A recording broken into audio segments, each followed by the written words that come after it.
চলো অনেকদিন হয়েছে ঘুরি না গাড়ি না, কক্সবাজার ঘুরতে যাবি নাকি? হ্যাঁ যাবো।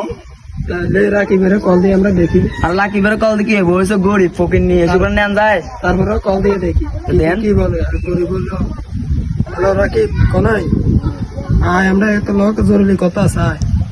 ও লাকিব তো 1 ঘন্টা হয়ে গেছে, ওখানে আসলো না। অনেক বাবু কি কাজ করে? কৃষি কাজ করে।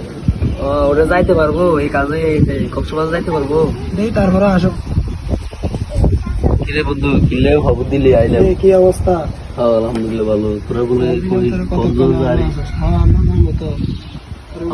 আমি তো যাইতে পারবো না, আমার কাছে টাকা টোকা, তারপর আব্বুর থেকে টাকা চাই দেখি দেয় নাকি। আমি আপনারা আগে বলছি কল দিতেন না, কল দিলেন কেন?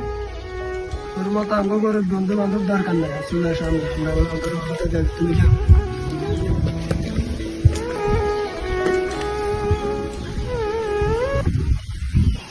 আজ গরিব বলে বন্ধু বান্ধবদের কাছে দাম নাই রে।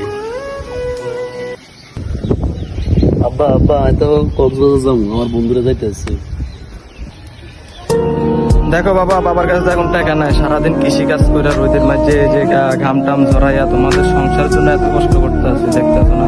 তোমার পড়ালেখার খরচ, সংসারের খরচ, দেনা হানা কিস্তি, কি করবো এখন? আমার মাথা ঠিক নেই। আমি এত কিছু মানি না, তুমি আমার এখনই 10,000 টাকা দিলে না, আমার বন্ধু বান্ধব আমাকে অপমানি করবে। তো তোমার কাছে আমার কাছে যা আছে সামর্থ্য অনুযায়ী তুমি এখন এটি নিয়ে কোথাও থেকে আব্বা এই বৃষ্টি দিকে ওই বৃষ্টিতে দেখে চকলেট খান যেতাম না, আমরা 10,000 টাকা বেগুন লাগবো, নাহলে আইনের অবস্থা খারাপ হয়ে যাবে।